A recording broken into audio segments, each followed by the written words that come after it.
Olá, quando você começa o seu dia ao acordar, no que você pensa?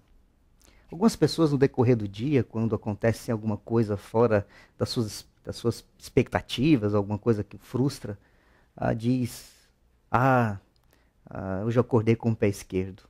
Outras porque tiveram alguma coisa muito agradável, tiveram uma boa notícia, dizem, hoje eu acordei com o pé direito.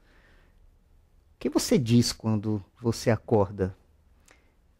Será que nós vamos deixar que ao acordar com o pé esquerdo ou o pé direito defina o nosso dia? Eu espero que você não pense assim. Algum tempo atrás tomei a decisão de alimentar o meu coração e a minha mente com um texto que se encontra no Salmo 27, os versículos 13 e 14, para direcionar o meu dia. E esse salmo diz assim: Eu creio que verei a bondade do Senhor na terra dos viventes. Espera pelo Senhor, tem bom ânimo e fortifique-se o teu coração. Espera, pois, pelo Senhor. Ao acordar todos os dias, eu digo para mim mesmo que eu devo esperar pelo Senhor e que eu verei a bondade do Senhor no meu dia. Isso faz toda uma diferença.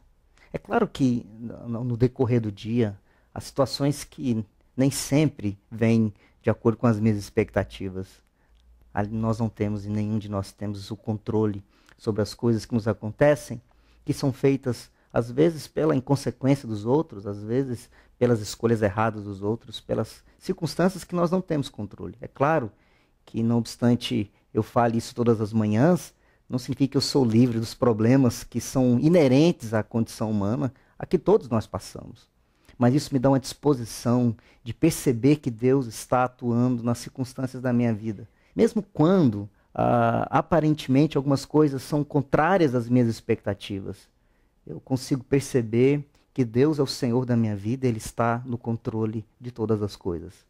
Porque eu creio que verei a bondade do Senhor no meu dia. Eu creio que verei a bondade do Senhor no meu trabalho. Eu creio que verei a bondade do Senhor na minha família. Eu creio que verei a bondade do Senhor nos meus filhos. Eu creio que verei a bondade do Senhor onde quer que eu estiver.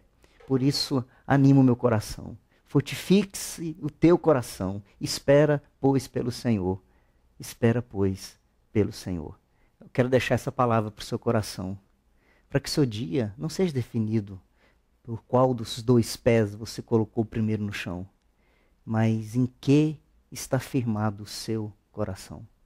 E que você possa ao acordar dizer, eu creio que verei a bondade do Senhor na minha vida e em todas as circunstâncias da minha vida. Que Deus te abençoe.